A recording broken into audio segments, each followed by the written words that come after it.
In the name of the Father, and of the Son, and of the Holy Spirit. Amen. Be seated. I just got back from an evangelism conference put on by the Episcopal Church in Cleveland, Ohio, with about 400 representatives from most of the dioceses across the Episcopal Church, including places like Honduras and Colombia. In the conference, of course, we made new friends, and we learned techniques and strategies for evangelizing the people in our communities. But the most moving part of the experience for me were all the stories that people told of redemption and transformation. The purpose of evangelism, my brothers and sisters, is not to grow the church. It isn't, despite what you might have heard. The goal of evangelism is to be vulnerable with each other by telling each other how we have perceived God in our moments of struggle, of brokenness, despair, death, and in joy, but to be vulnerable.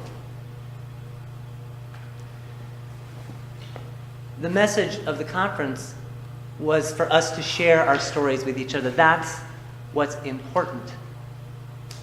And so this morning, the first thing I'd like to do is to tell you my own conversion story, how I became a Christian, and then explain how the stories of our faith are connected to the story in our gospel reading when the Greeks come to St. Philip and say, "We wish to see Jesus."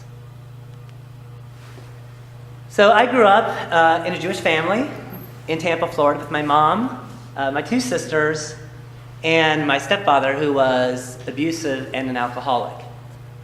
And when I was a kid, the synagogue was a place of refuge for me from the shame, the fear, and the abuse of my home. Because in the synagogue, I felt God's abundant mercy and love and presence. And I had a rabbi who was so compassionate and inclusive and pastoral that I wanted to be a rabbi just like him when I grew up.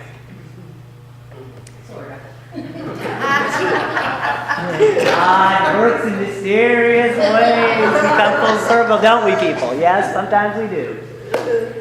Unfortunately, my rabbi felt compelled to leave. He was forced out through politics. Imagine politics in the institutional church or temple. I know you're horrified. And yes, I know. I was also horrified as, a 16-year-old. And so he left, and the new rabbi came. And one of the first things the new rabbi did is he went to a group of elderly congregants who had been with the temple since its founding and told them that they were no longer welcome to worship there anymore because they couldn't afford to pay the membership dues. Yeah. And then shortly thereafter, my mom and my stepfather got a divorce, and we couldn't afford to pay the fees either. So I was disappointed and disillusioned and devastated and angry, just horrified. How could God allow this kind of thing to happen? I asked myself, like we discussed last week, right? Didn't we? And so, as a 16-year-old, I left the synagogue and I wandered in a spiritual wilderness for about 20 years with a lot of questions and not a whole lot of faith, until I came to college and I had a glimmer of God, because I had two best friends in college, Davey and Chris, and they were Christians and Episcopalians. And I learned from them about the progressive stances of the Episcopal Church, the ordination of women to the priesthood, and the full inclusion of gay, lesbian, bi, and trans people in the church, and communion after you get divorced, which is not available everywhere. and immigration reform, and just a deep social conscience, which was very enlivening for me. And I also like to study church history, and so I learned about the Episcopal Church and the Anglican heritage, and was attracted to that. And I remember one day, one Sunday, I went with Davy and Chris to the cathedral in Portage, Michigan, Cathedral Church of Christ the King, along the highway. And I saw for the first time a woman at the altar celebrating Mass. I remember to this day, the very Reverend Cynthia Black, dean of the cathedral. And the image of that woman at the altar transformed my imagination and my heart. And I think I tucked it away for later. It transformed me, and I didn't even know it at the time. I didn't. And so I went along, kind of plodding along as you do, in a spiritual wilderness, in graduate school, where philosophy and literature did not feed me, did not answer my difficult questions. Questions like, why are we here? What's the meaning of life? Is there a reality after death? What does it mean to be a good moral person? What am I here to do? And I didn't know. And so I plodded along. I got married to a woman, Allie, wonderful person. And a few years later, I came out of the closet and I got divorced. And then a few more years passed. And the boyfriend I was dating at the time said, you know, I'm a good Irish Roman Catholic boy from the South Side, in Beverly, and I'm used to going to church on Sundays. So you better find us an Episcopal church or we're going Catholic. And I said, well, we are not going Catholic because this ain't going to work. So, and I had been hinting, you know, just kind of dropping hints, kind of, you know, delicately. And he's like, you know what? Just like do it, right? Just, you know, get off the dime, right? Just take the plunge. So I went online and I found this church, which was 5 minutes away from where I worked in Elk Grove Village. And the priest had done AIDS ministry in the 80s. And so I thought, well, that's probably coded language for him being gay friendly. So we showed up, I think, on the first Sunday of Lent. And we went in there, and I remember meeting Karen Martin, who is probably the most fearless and shameless evangelist I've ever met. She's just loving on everybody and just having a good time. And just, you know, we were new meat, so in a small church, so we were fair game. And she is a lovely person. And I remember at the end, they asked me, you know, can you give us your address, you know, send you the newsletter, whatever. And I think they already did Mike, and then they came to me, and I said, well, you know, we're a couple. And the priest said, well, duh, I figured. And so I figured, okay, everything's probably okay. So we came back a couple more weeks, and then I think on the third Sunday in Lent, Steve came up to me and said, Ethan, I noticed you're not taking communion. Is that because you're not baptized? I said, yeah. He said, well, would you like to be? And I said, yes. I'm like, where did that come from? I still don't know. Immediately, without any hesitation, yes, I had to be asked. I had to be asked. So, at the Great Vigil of Easter, I went into a very, very cold baptismal pool, bigger than that, with all these candles and greenery and people chanting the ancient hymns of the church. And I didn't do full body immersion because I thought that was too holy roller. I didn't know at the time that was like what they did back in the ancient church. But we did it by what's called effusion, which is you take big bowlfuls of water and pour it over the person's head. And let me just say this about that. You do not feel like you have died and risen again doing it in a bird bath as an adult. Right?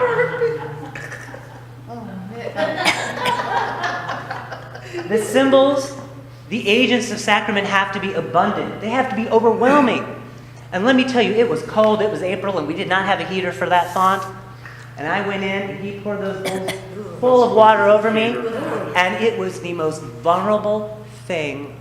I had to steel myself against crying because I didn't want to do that in public. I had a little pride. But it was overwhelming, and I just felt this weight lifted off of me. As if all of that woundedness and that damagedness and all that fragmentedness in my nature had been at least temporarily filled, healed, redeemed, forgiven. And Steve took the holy oil, and he didn't just do a little wonderful things that we do. He took the oil, and he put it in his hand like a big, and he went, and then made the sign of the cross. And let me tell you, I smelled that chrism for a solid week. I did. You could smell it. It got into the skin. I could smell it for a week, and it was the most amazing sign of grace I'd ever felt. And then, after the font, we came to communion. And when we came to communion, when I came to the altar for the first time, the priest stepped back and he gave me communion first. And believe me, that the symbolism of that was not lost on me. That was the real deal.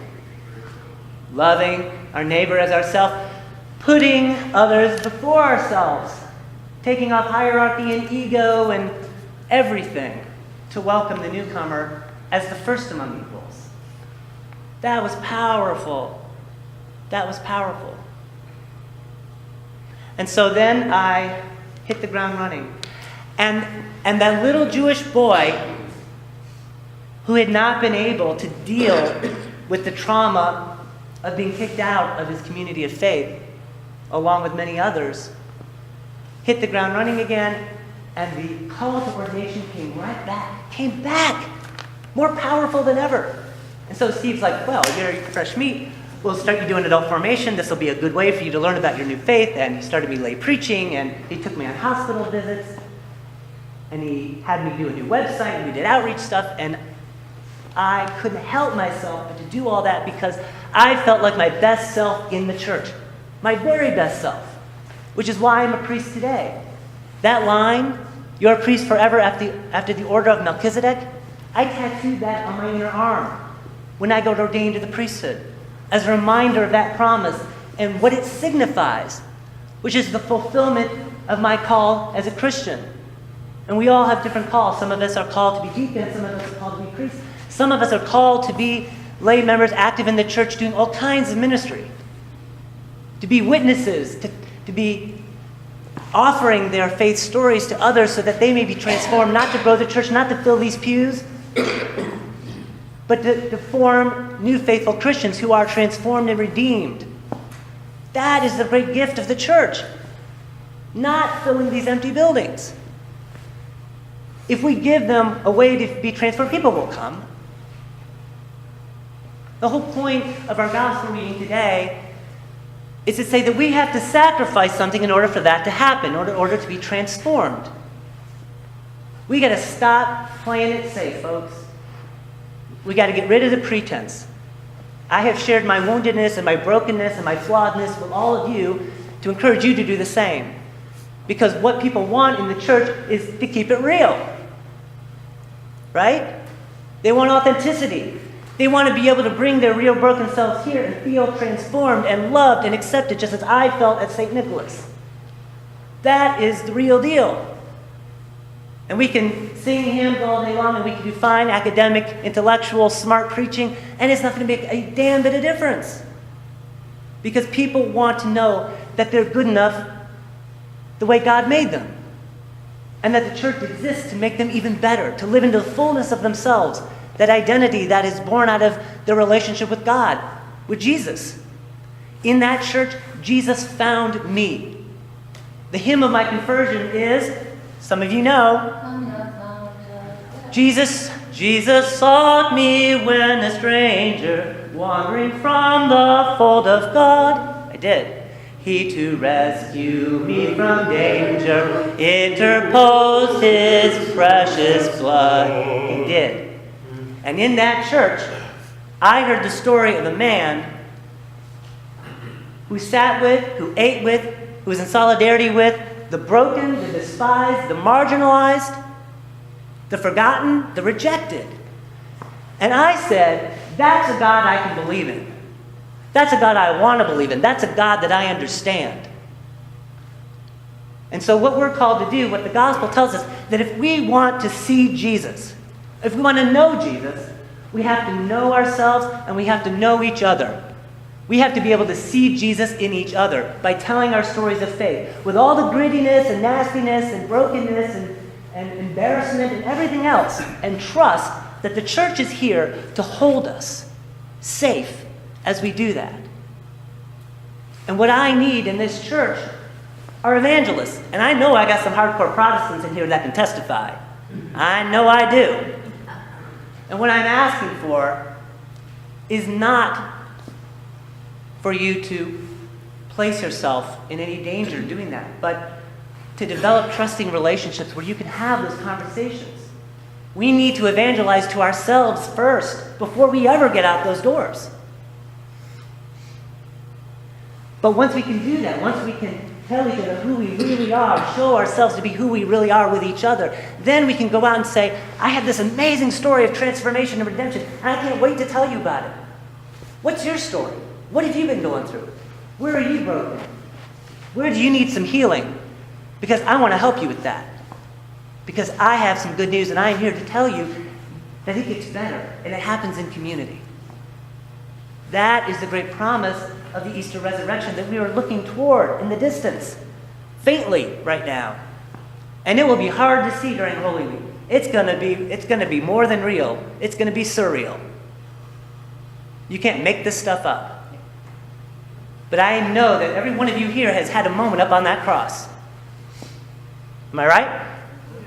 We've all had it. And hopefully we will all have an experience of that. Of Christ victorious, overcoming that death and that despair and that brokenness, that we may feel redeemed and healed. And that's my great wish for you, because I love you the way you are, and so does God. And make no mistake about that. And that's a story worth telling. Can I get an amen? Amen.